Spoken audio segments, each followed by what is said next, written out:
नमस्कार दोस्तों, मैं हूं हिमांशु वर्मा और स्वागत है आपका हमारे यूट्यूब चैनल संगवारी क्लासेस में। तो लास्ट वीडियो में मैंने छत्तीसगढ़ में प्रथम वाला जो है वो वीडियो लाया था। छत्तीसगढ़ में प्रथम राज्यपाल कौन थे, प्रथम मुख्यमंत्री कौन थे, प्रथम लोक सेवा आयोग के अध्यक्ष कौन थे और बहुत सारे जो हैं छत्तीसगढ़ के जो प्रथम प्रथम व्यक्ति थे उनका एक वीडियो लाया था। तो यहाँ पर हम लोग अब कुछ और देखेंगे जो कि फैक्ट्स से रिलेटेड हैं।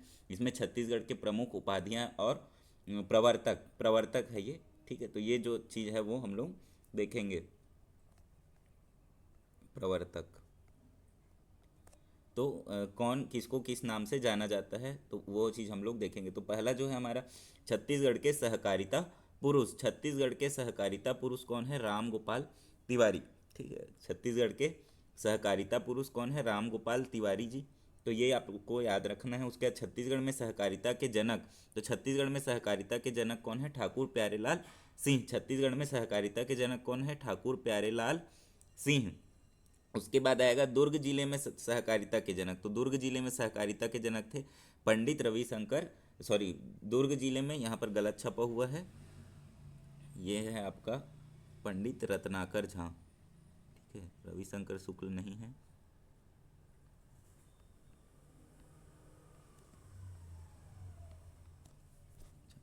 तो दुर्ग जिले में सहकारिता के जनक कौन थे? पंडित रत्नाकर झा। तो दुर्ग जिले में सहकारिता के जनक कौन है? पंडित रत्नाकर झा। उसके बाद आएगा रायपुर जिले में सहकारिता के जनक। तो रायपुर जिले में सहकारिता के जनक थे वामन राव लाखे जी।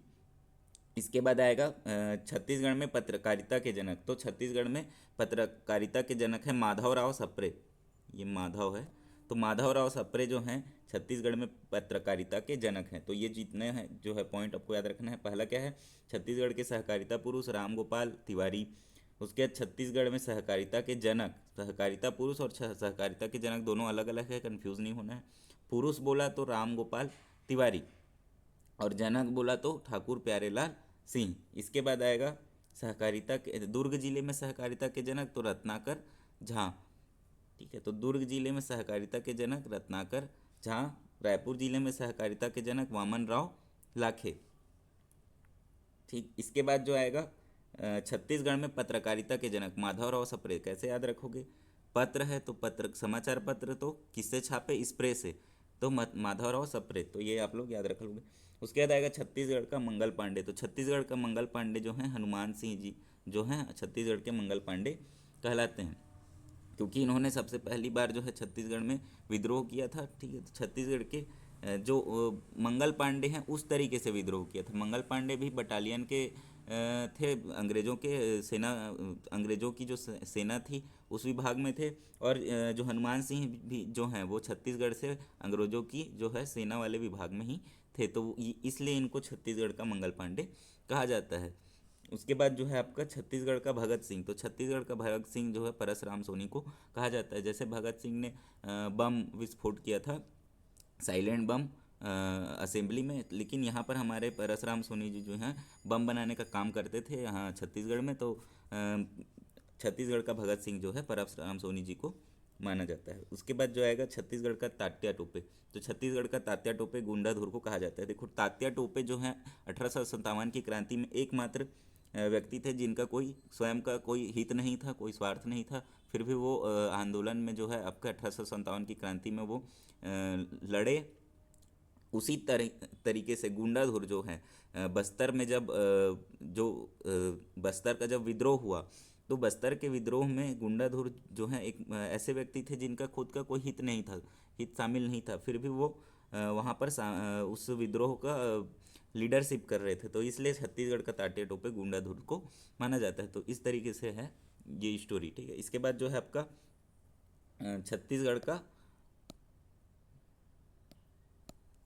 छत्तीसगढ़ के गांधी। तो छत्तीसगढ़ के गांधी जो हैं पंडित सुंदरलाल शर्मा जी को माना जाता है। क्यों? क्योंकि जिस तरीके से गांधी जी ने अछूतोद्धार आंदोलन शुरू किया था, उससे पहले ही सुंदरलाल शर्मा जी ने छत्तीसगढ़ में अछूतोद्धार आंदोलन और मंदिर प्रवेश का कार्यक्रम शुरू कर दिया था। तो छत्तीसगढ़ का गांधी पंडित सुंदरलाल शर्मा जी को माना जाता है। इसके बाद आएगा बस्तर के गांधी। तो बस्तर के गांधी जो हैं मनकू राम सोढ़ी, ठीक है। इसको थोड़ा थोड़ा सा ये गलत लिखा हुआ है, इसको मिस्टेक है उसको सुधार लें। मनकू मनकू राम सोढ़ी, ठीक है, मनकूराम सोढ़ी ऐसा इसको लिखा जाएगा। तो बस्तर के गांधी के नाम से मनकूराम सोढ़ी जो है जाने जाते हैं। इसके बाद आएंगे छत्तीसगढ़ की रानी लक्ष्मीबाई। तो छत्तीसगढ़ की जो रानी लक्ष्मीबाई है वो जो है आपके रानी धनराज कुंवर जी को माना जाता है। तो छत्तीसगढ़ की जो रानी लक्ष्मीबाई जो है रानी धनराज कुंवर जी को माना जाता है, तो ये आप लोग याद रखेंगे। इसके बाद जो है छत्तीसगढ़ के वाल्मीकि, तो छत्तीसगढ़ के वाल्मीकि जो है गोपाल मिश्र जी को माना जाता है। देखो गोपाल मिश्र जी ने छत्तीसगढ़ का वर्णन वाला जो है एक कविता लिखा था, जो कि हम लोग हिस्ट्री में देखेंगे। तो छत्तीसगढ़ के वाल्मीकि जो है गोपाल मिश्र जी को माना जाता है, तो ये याद रखेंगे। इसके बाद आएगा छत्तीसगढ़ के पणिनि। तो छत्तीसगढ़ के पणिनि हीरालाल काव्योपाध्याय जी को माना जाता है। छत्तीसगढ़ के पणिनि, देखो पणिनि ने जैसे व्याकरण की रचना की थी, उसी प्रकार हमारे यहाँ हीरालाल काव्योपाध्याय जी ने भी छत्तीसगढ़ी व्याकरण की रचना की थी, तो इसलिए इनको छत्तीसगढ़ के पणिनि के नाम से जाना जाता है। इसके बाद आएगा छत्तीसगढ़ के प्रथम शहीद। तो छत्तीसगढ़ के प्रथम शहीद जो हैं वीर नारायण सिंह, शहीद वीर नारायण सिंह जी को छत्तीसगढ़ के प्रथम शहीद माना जाता है। तो ये पॉइंट आप लोग याद रखेंगे। इन्होंने जो है सबसे पहले 1857 की क्रांति के टाइम पे ही सबसे पहले इन्होंने जो है क्रांति यहाँ पर विद्रोह का उसके आसपास ही टाइम था, तो विद्रोह का किया था। तो इन्हें छत्तीसगढ़ के प्रथम शहीद जो है वीर शहीद वीर नारायण सिंह को माना जाता है। इसके बाद आएंगे 1857 की क्रांति के अंतिम शहीद। तो 1857 की क्रांति में आखिरी तक सुरेंद्र साय जी जो है जीवित थे, और उन्होंने आखिरी तक ये जो है सबसे लास्ट तक ये जो है उस 1857 की क्रांति के की ओर से उस समय वाले जो हैं वो विद्रोह करने वाले ये अंतिम शहीद थे। तो इन्हें 1857 की क्रांति के अंतिम शहीद के नाम से जाना जाता है। उसके बाद छत्तीसगढ़ में जो है ईसाई धर्म के प्रथम प्रचारक, तो छत्तीसगढ़ में ईसाई धर्म के प्रथम प्रचारक जो थे फादर टी लोर, ठीक है, लोहार नहीं है ये लोर है, फादर टी लोर जो है इन्हें जो है ईसाई धर्म के प्रथम प्रचारक के रूप में जाना जाता है। छत्तीसगढ़ में जो है ईसाई धर्म के प्रथम प्रचारक जो थे वो कौन है, फादर टी लोर। 1868 में इन्होंने ये आए थे और यहाँ पर ईसाई धर्म का प्रचार किया। और उसके बाद आएगा नाचा के जनक। तो छत्तीसगढ़ में जो है नाचा के जनक थे वो दाऊ दुलार सिंह मंदरा जी। तो नाचा के जनक कौन है, दुलार सिंह मंदरा जी। और पंडवानी के जनक कौन थे हमारे छत्तीसगढ़ से, तो वो हैं झाड़ूराम देवांगन जी। तो नाचा के जनक हैं दुलार सिंह मंदरा जी। इनके ऊपर एक मूवी भी बना था छत्तीसगढ़ी, तो आप लोग सर्च कर सकते हो यूट्यूब पे, तो आप लोग को याद हो जाएगा नाचा के जनक कौन थे, दाऊ दुलार सिंह मंदरा जी। उसके बाद पंडवानी के जनक कौन थे, झाड़ूराम देवांगन जी। ये देवान नहीं है, देवांगन, ठीक है। तो झाड़ूराम देवांगन जी जो हैं पंडवानी के जनक थे। इसके बाद आएगा लोक कला के उद्धारक। तो लोक कला के उद्धारक जो हैं छत्तीसगढ़ में दाऊ रामचंद्र देशमुख जी जो हैं लोक कला के उद्धारक थे। तो रामचंद्र जो है वो उद्धारक होंगे, और पुजारी कौन होंगे, महासिंह चंद्राकर। तो रामचंद्र जो भगवान है वो उद्धारक होंगे, और पूजा करने वाले कौन होंगे, महासिंह। तो इस तरीके से आप लोग याद रखेंगे, लोक कला के उद्धारक कौन है, दाऊद रामचंद्र देशमुख, और पुजारी कौन होंगे, महासिंह चंद्राकर जी।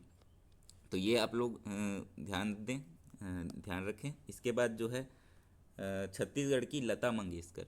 तो छत्तीसगढ़ की जो है लता मंगेशकर हैं वो हैं किस्मत बाई देवार। यहाँ पर थोड़ा सा मिस्टेक है प्रिंटिंग में, इसको करेक्शन कर लेंगे। छत्तीसगढ़ की जो लता मंगेशकर हैं किस्मत बाई देवार, तो ये जो है छत्तीसगढ़ के लता मंगेशकर के नाम से जानी जाती हैं। इसके बाद आएंगी छत्तीसगढ़ी भाषा की प्रथम महिला साहित्यकार। तो ये जो है यहाँ पर भी थोड़ा मिस्टेक है, ये निरुपमा शर्मा जी हैं, निरुपमा शर्मा। तो ये याद रखेंगे कि छत्तीसगढ़ी भाषा की प्रथम महिला साहित्यकार जो हैं निरुपमा शर्मा जी। पहली बार कोई साहित्य की रचना करने वाली थी जो छत्तीसगढ़ी भाषा में, वो कौन है, निरुपमा शर्मा जी हैं। उसके बाद छत्तीसगढ़ में सतनाम पंथ के प्रवर्तक। तो छत्तीसगढ़ में सतनाम पंथ सभी जानते होंगे कि सतनाम पंथ कहाँ था, तो जो है गिरौदपुरी वाला जो क्षेत्र है वहाँ पर सतनाम पंथ की स्थापना हुई थी। तो छत्तीसगढ़ में सतनाम पंथ के प्रवर्तक जो हैं गुरु घासीदास जी थे संत श्री गुरु घासीदास जी जो है छत्तीसगढ़ में सतनाम पंथ के प्रवर्तक हैं। इसके बाद आएंगे छत्तीसगढ़ में कबीर पंथ के संस्थापक। तो कबीर पंथ तो पहले से मौजूद था, पर छत्तीसगढ़ में जो है कबीर पंथ के संस्थापक स्थापना करने वाले चूड़ामणि या फिर मुक्तामणि या फिर धर्मदास जी जो हैं यहाँ पर मुक्तामणि है मणि, ठीक है। तो चूड़ामणि, मुक्तामणि और धर्मदास जी, ये तीन नाम आप लोग याद रखेंगे, ठीक है। ये ऑप्शन के हिसाब से आप लोगों को सेलेक्ट करना होता है।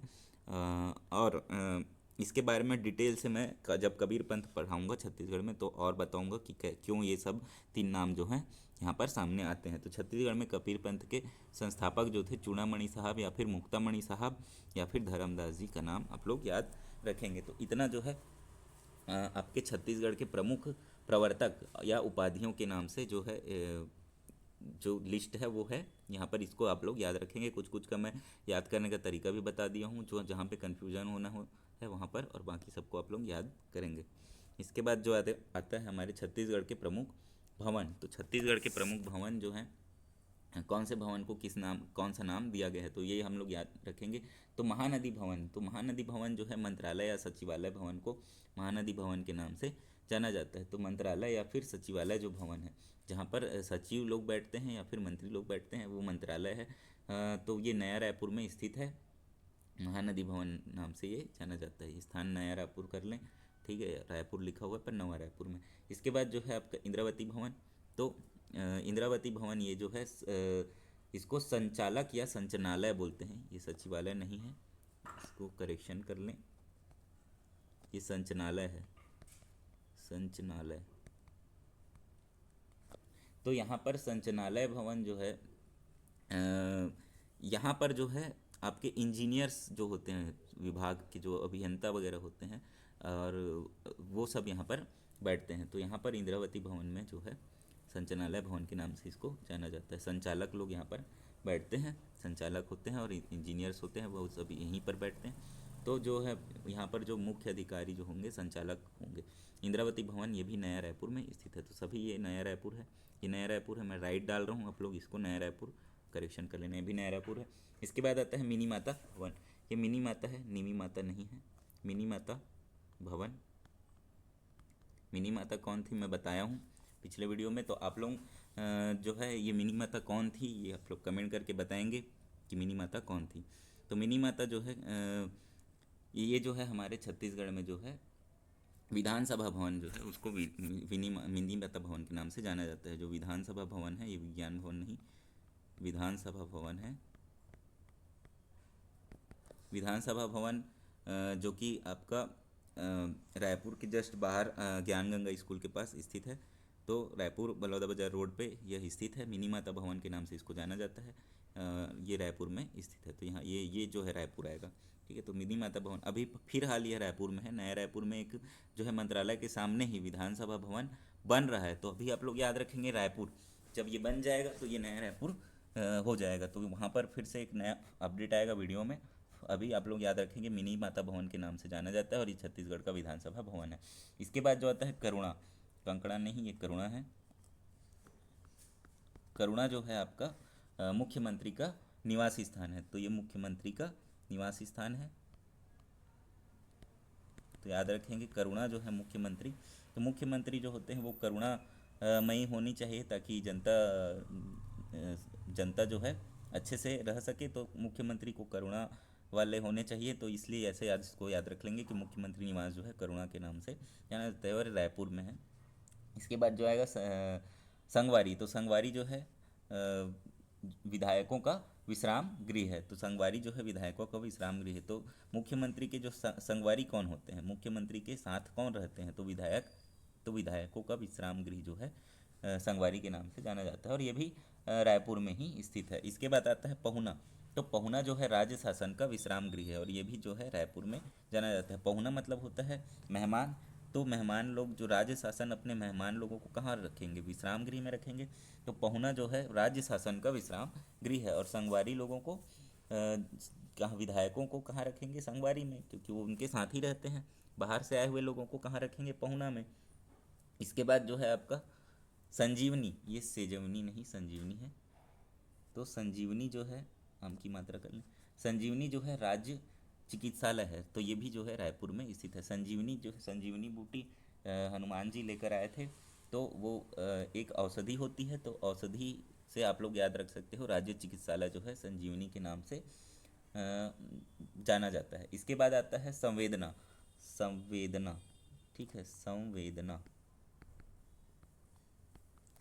संवेदना, तो संवेदना जो है विधानसभा के अध्यक्ष का निवास स्थान है। यहाँ पर बहुत टाइपिंग मिस्टेक है, तो ये जो है आपका विधानसभा अध्यक्ष, तो विधानसभा के अध्यक्ष का जो निवास स्थान होता है उसको हम लोग संवेदना के नाम से जानते हैं। तो ये आप लोग याद रखेंगे, संवेदना। तो जो हाँ, इसको कैसे याद कर सकते हो, जो विधानसभा का अध्यक्ष होगा वो संवेदनशील होंगे, तभी तो वहाँ पर अध्यक्ष के पद पर बैठेंगे। सभी जो हैं सभी की बातें सुनेंगे, ऐसा नहीं कि हम सिर्फ अपने विधायकों की बात सुन रहे हैं। तो ऐसे आप लोग याद रखेंगे, विधानसभा का अध्यक्ष का निवास स्थान जो है वो संवेदना के नाम से जाना जाता है। इसके बाद जो है सोना खान। सोना खान जो है खनिज भवन है, सोना खान, तो ये जो है खनिज भवन है, तो खनिज भवन का नाम जो है सोना खान है। छत्तीसगढ़ के जो खनिज भवन है उसका नाम क्या है, सोना खान। तो सोना खान में जो है सोना मिलता है, ये बलौदाबाजार जिले में स्थित है। तो उस ये जो चट्टान पढ़ाया था तब मैं इसमें सीरीज़ में बताया था कि सोना खान क्या है, तो वहाँ पर सोने की सोना जो है मिलता है, तो ये सोना खान में जो है सोना का पता लगाया गया है अभी। तो सोना खान खनिज, और सोना क्या है, खनिज है, तो खनिज भवन जो है सोना खान के नाम से जाना जाता है। इसके बाद हम मितानिन। तो मितानिन जो है जिला पंचायत रायपुर, जिला पंचायत रायपुर का नाम क्या है, मितानिन है, तो ये याद रखेंगे। इसके बाद आएगा रामगिरी। तो रामगिरी जो है, रामगिरी,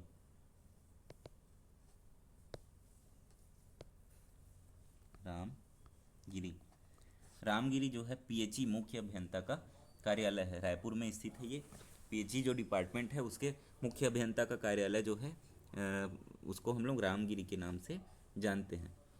इसके बाद आएगा महात्मा गांधी भवन। तो महात्मा गांधी भवन जो है निगम का मुख्यालय जो है उसको महात्मा गांधी भवन के नाम से जानते हैं। रायपुर नगर निगम का जो मुख्यालय है वो कहाँ, उसको क्या बोलते हैं, महात्मा गांधी भवन से के नाम से जानते हैं। इसके बाद अरण्य भवन, ये अरुणा नहीं है, अरण्य भवन। तो अरण्य भवन जो है आपका, अरण्य मतलब क्या होता है, जंगल, तो अरण्य भवन जो है वन विभाग है, ये भी जो है रायपुर में स्थित है, ठीक है। इसके बाद जो है ये सभी, ये जो अरण्य भवन है ये नया रायपुर चला गया है, ठीक है। और निगम जो है ये तो रायपुर के अंदर है, और जो जिला पंचायत है ये भी रायपुर के अंतर्गत है। खनिज भवन सोना खान ये नया रायपुर में जाएगा, ठीक है। तो ये सभी आप लोग याद रखेंगे। विधानसभा का अध्यक्ष का घर अभी तो फिलहाल रायपुर के अंदर ही स्थित है, और नए जो हैं अभी बन रहे हैं वो नया रायपुर में बन रहे हैं, तो सभी याद रखेंगे। इसके बाद आता है रेणुका भवन। रेणुका भवन जो है निगम का प्रवेश द्वार, तो ये भी रायपुर में ही है, इसको ना कर लेना, रेणुका ऐसे लिखाता है, रेणुका। तो रेणुका भवन जो है निगम का प्रवेश द्वार है, प्रवेश द्वार। तो प्रवेश द्वार का नाम क्या रखा गया है, रेणुका। ये रायपुर में स्थित है क्योंकि निगम यहाँ है, तो रेणुका जो है, रेणुका भवन निगम का प्रवेश द्वार है। इसके बाद आएगा पुरखौती मुक्तांगन। पुरखौती मुक्तांगन आप लोग हो सकता है गए हों घूमने, तो यहाँ जा सकते हैं घूमने, थोड़ा बहुत चीज़ है देखने के लिए। तो पुरखौती मुक्तांगन जो है छत्तीसगढ़ की संस्कृति और कला पुरातत्वों का संरक्षण संवर्धन के लिए ये जो है इनको इसे स्थापित किया गया है। संरक्षण संवर्धन ये सब लिखा है, छत्तीसगढ़ संस्कृति कला पुरातत्व का संरक्षण और संवर्धन के लिए इसे किया गया है स्थापित। और ये जो है ऊपरवारा में स्थित है। ऊपरवारा रायपुर जो नया रायपुर के पास स्थित है, ये नया रायपुर वाले क्षेत्र में है, ऊपरवारा रायपुर बोल सकते हैं, रायपुर जिले के अंतर्गत आता है। तो पुरखौती मुक्तांगन जो है छत्तीसगढ़ की संस्कृति और कला का और पुरातत्वों का संरक्षण और संवर्धन के लिए इसको किया गया है। यहाँ पर आदिवासियों के जो निवास स्थान है उसको क्या बोलते हैं, तो वो सब छोटे छोटे जो है निवास स्थान वगैरह बनाए हैं। और जो है जो छत्तीसगढ़ के जो जनजातियाँ हैं उनके जो है निवासी स्थानों का एक छोटा छोटा स्ट्रक्चर बनाकर उसको दिखाया गया है कि ऐसे ऐसे निवासी स्थान, छोटा मतलब इतना बड़ा है कि आप उसमें जा सकते हैं, पर वहाँ ताला लगा हुआ होता है। खिड़की वगैरह से या बाहर से उसको आप लोग देख सकते हैं। तो वो जो है आपका पुरखौती मुक्तांगन है। इसके बाद आता है शिवनाथ भवन। तो शिवनाथ भवन जो है जल संसाधन विभाग का कार्यालय है, जो कि मुख्य अभियंता वहाँ पर बैठते हैं। तो शिवनाथ भवन जो है ये नया रायपुर में स्थित है।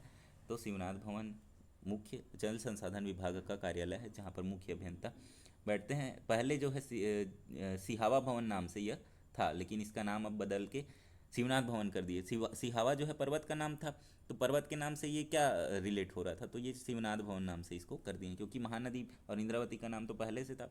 तो एक और नदी जो प्रमुख नदी हमारे छत्तीसगढ़ में, शिवनाथ नदी, तो शिवनाथ नदी के नाम से जल संसाधन विभाग का कार्यालय का नाम कर दिया गया है, और ये नया रायपुर में स्थित है। तो याद रखेंगे इसका पूर्व नाम सिहावा भवन था, ये भी ध्यान रखेंगे। तो इतना जो है इस वीडियो में कंप्लीट होता है। तो इस वीडियो में बस इतना ही। इसको अगर आप लोग जो मैं कुछ कुछ जो है तरीके बता दिया हूँ वो ध्यान रखेंगे कि किसको किस तरीके से याद रखना है, किसके पीछे क्या बैकग्राउंड है, ये भी मैं कहीं कहीं पर बताया हूँ, तो वहाँ से भी आप लोग याद रखेंगे। और इसको आप लोग रट लें, क्योंकि ये यहाँ से डायरेक्ट डायरेक्ट क्वेश्चन आता है, और इससे आपका सीधा 1 से 2 नंबर बन जाएगा। बहुत सारे एग्ज़ाम में 1 नंबर तो लगभग बन ही जाता है, तो ये आप लोग याद कर लेंगे। ठीक है, धन्यवाद। अगर ये वीडियो पसंद आया हो तो वीडियो को लाइक करें, वीडियो को शेयर करें, चैनल को सब्सक्राइब करें। धन्यवाद, आपका दिन शुभ हो।